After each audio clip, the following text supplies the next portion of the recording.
Hi guys, magluluto tayo ngayon ng siomai. So, samahan niyo ako para timplahan tong siomai na to. So,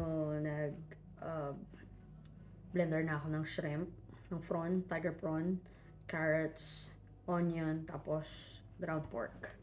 So, pagsasama-samahin na natin yan. Lagyan na naman natin ng soy sauce, pepper, and isang magic sarap.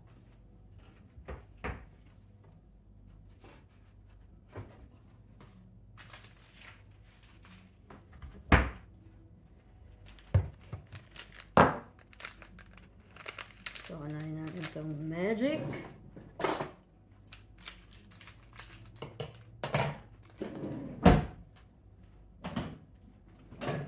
So, isang packet lang. Just one sachet.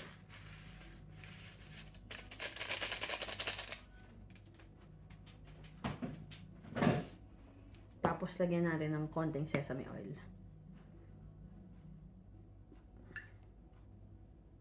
Tapos, 1 egg pala.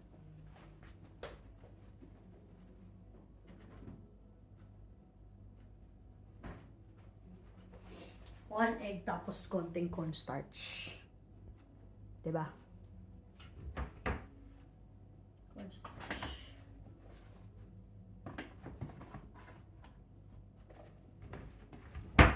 Grabe, tinan nyo. Ang ganda ng araw. Pakita ko sa inyo. Ganda ng araw, diba? Ang sarap magsampay. Actually, may nakasampay ako ngayon eh. Tayin ko lang matuyo. So, lagyan natin cornstarch at saka egg C.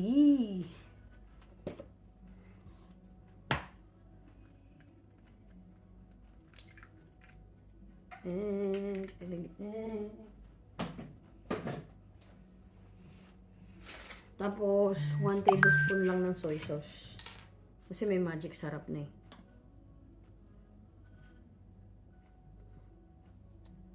Okay na yun.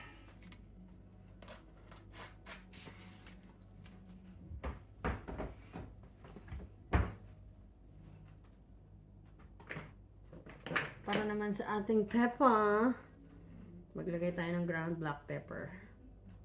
Ma-pepper ba kayo? Masarap tong pepper sa ano yun, lugaw. So, ayan. Sarap. Ang bango ng amoy. Nakakabahi.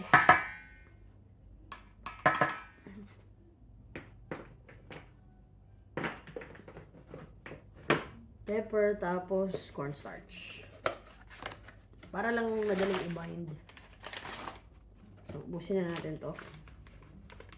Siguro mga 2 tablespoon to. Ayan, tapon na natin.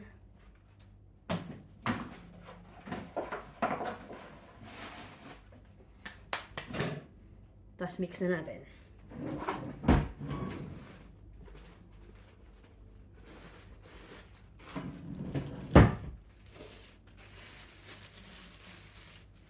Mix na natin. Halo-halo. Makita nyo lang, oh, grabe ang sarap niya, ang bango.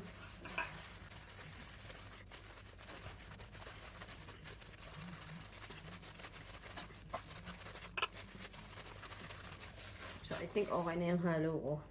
Look at that. Balot na natin.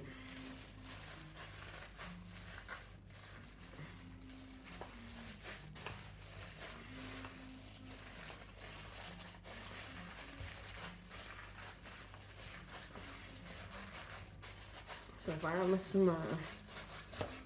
bilis kumilos, gamitin ko yung isang gloves. Maluwag kasi ito eh.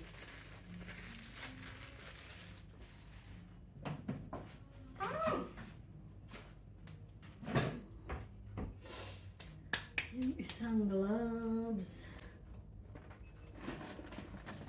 Ayan ito. Multi-purpose gloves. Para tayo mag-o-opera.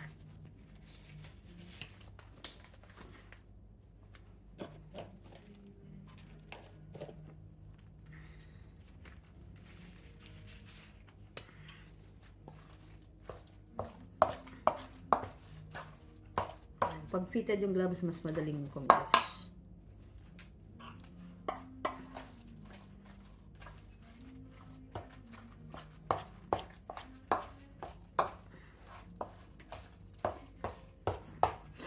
Bango. Simulan na natin ang ating pagbabalot ng siomai. So, saan ko nga ba ito binili? Sa Woolies ata. Wonton wrappers. So, usually, iba ginagamit. Tubig na may cornstarch. Or di kaya just plain water. So, mga 50 pieces siguro to. Balat na natin. Excited na ako sa siomai. Kasi ilalagay ko siya dito. Gagawa ko ng soup. Tapos itatoppings ko yung siomai dito. Tapos minilin ako ng bok choy. Tapos meron akong soup dyan. Initin ko na lang. So, gawa tayo ng isa. Magigyan tayo water. Ito water.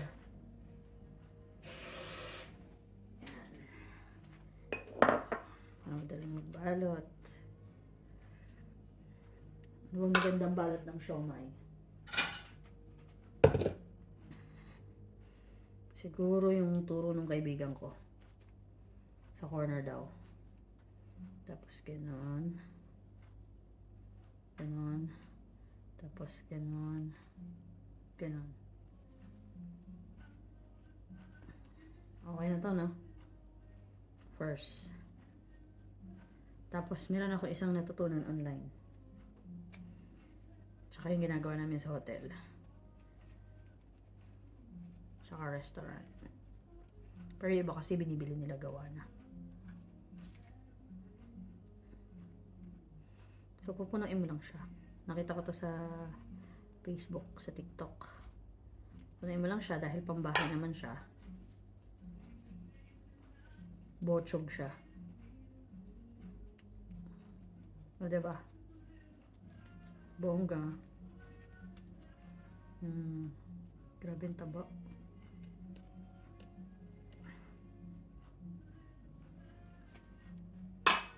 Yan lang siya.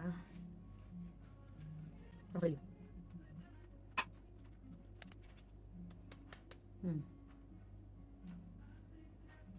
Grabe ang laki. Ang laki niya.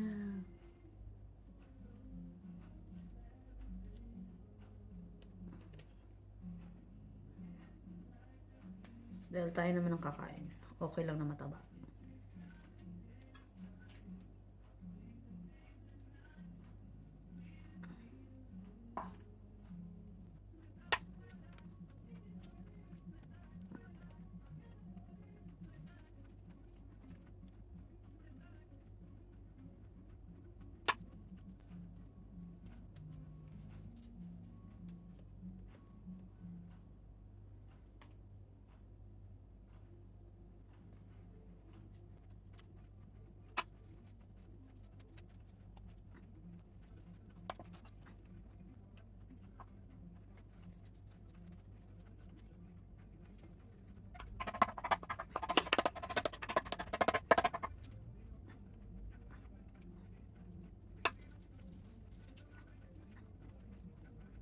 Oh, yun.